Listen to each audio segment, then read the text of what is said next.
In today's edition of the Vishwakal Updates, we will be discussing the following topics. First topic, SEBI wants to protect retail investors. Second topic, is debt good or bad?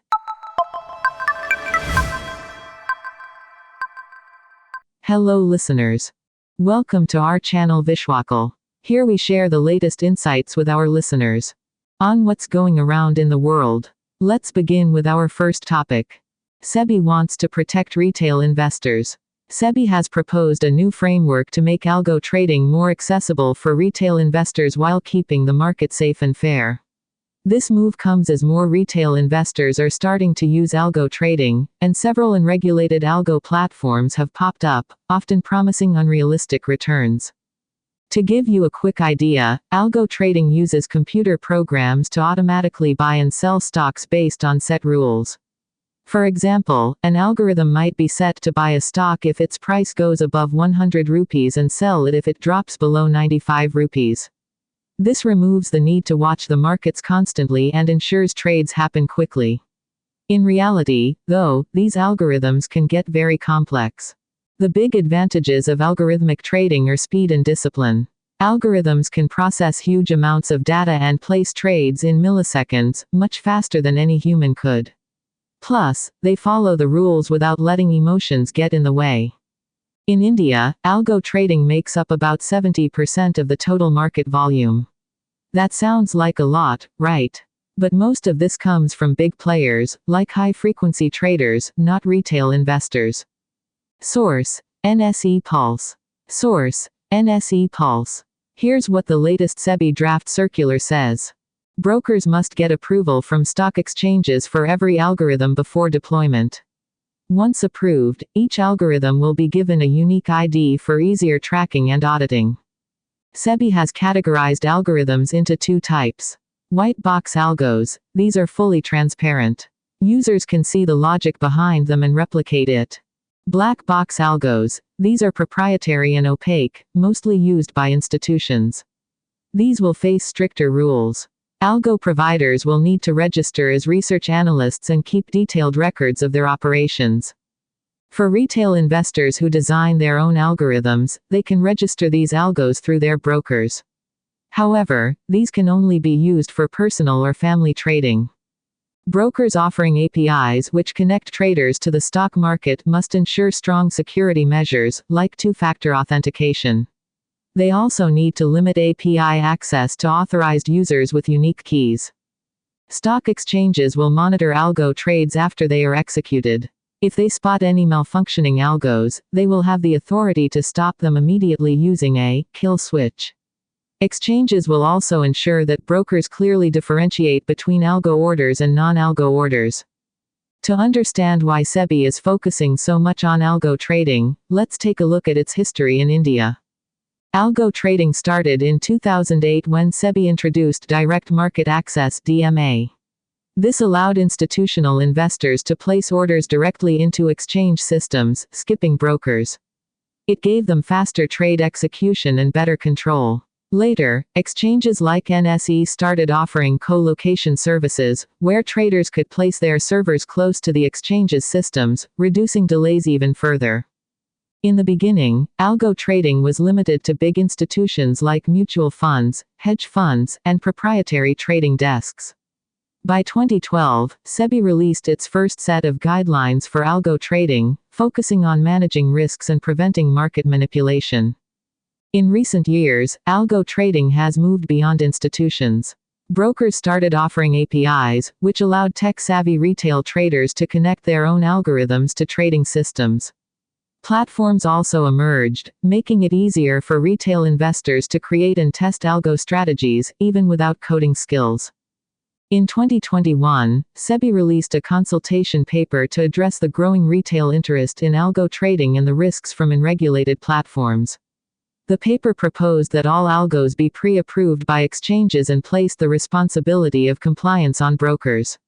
It was one of SEBI's first major steps to regulate algo trading for retail investors.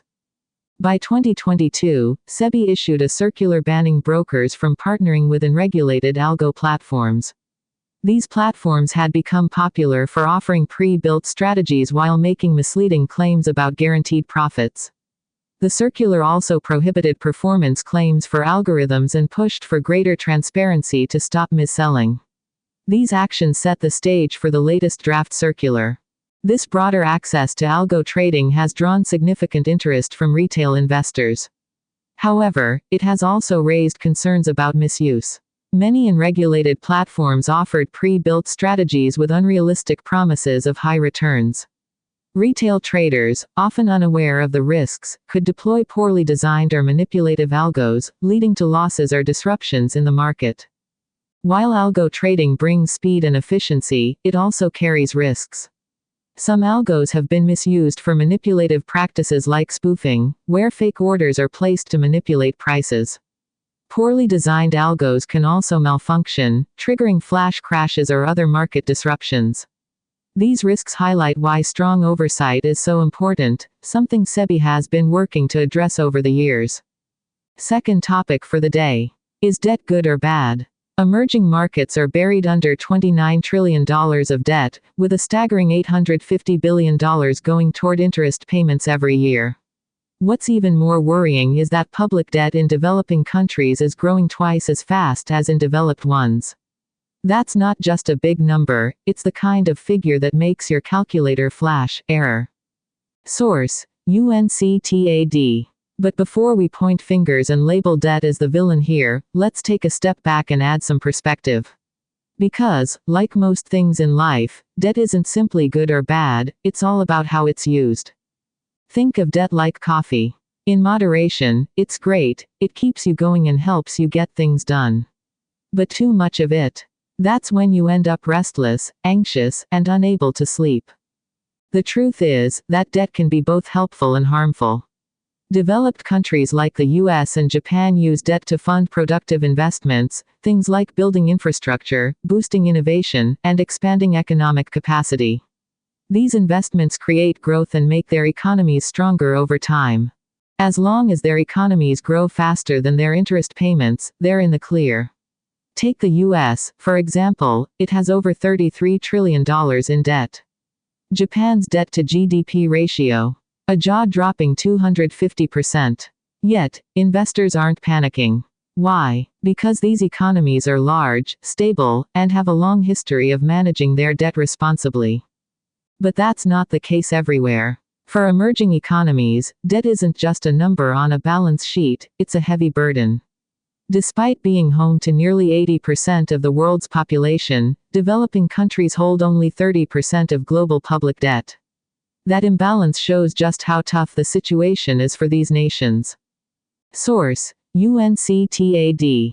While debt levels in developing countries may seem small compared to global giants, the burden they carry is disproportionately heavy.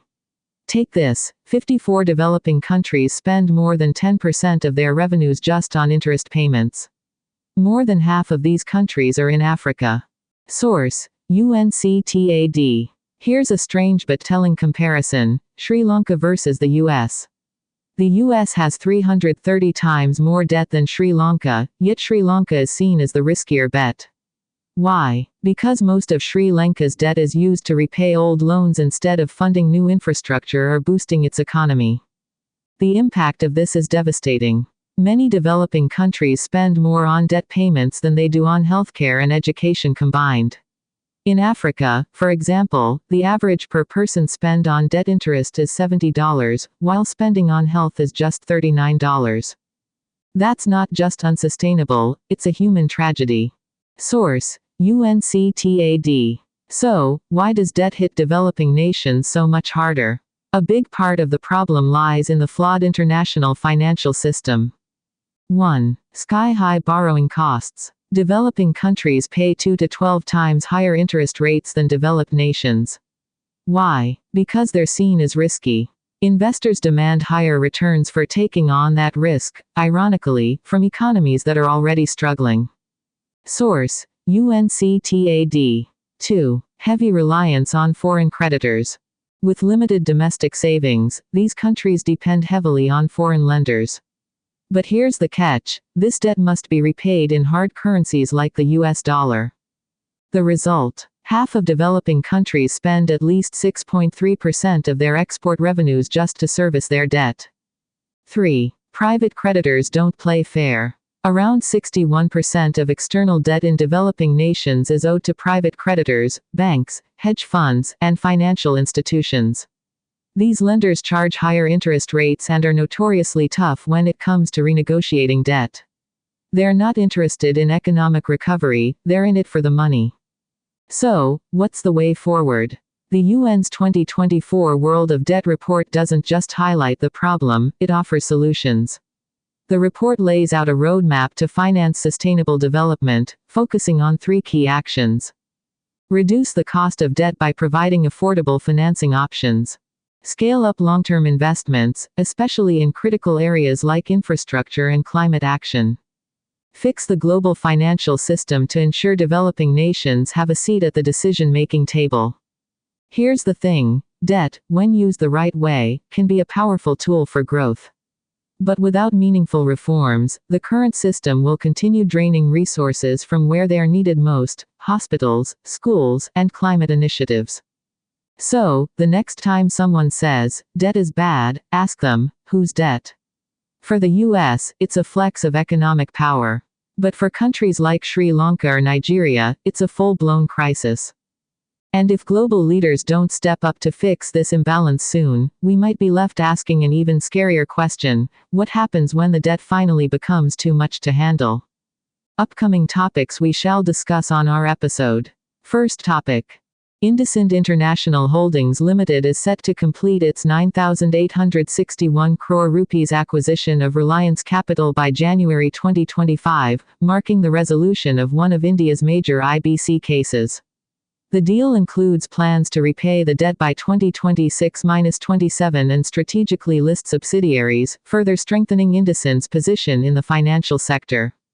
Second topic. Apollo Tyres is tackling the challenges of natural rubber shortages and price volatility by shifting to recycled rubber and bio-based materials. The company aims to achieve 40% sustainable sourcing by 2030, reducing its dependence on natural rubber, cutting costs, and aligning with global sustainability goals. Third topic. India's private sector PMI jumped to 60.7 in December 2024, driven by strong growth in services and manufacturing. Employment hit record highs, and easing inflation improved economic outlooks, pointing to strong momentum heading into 2025.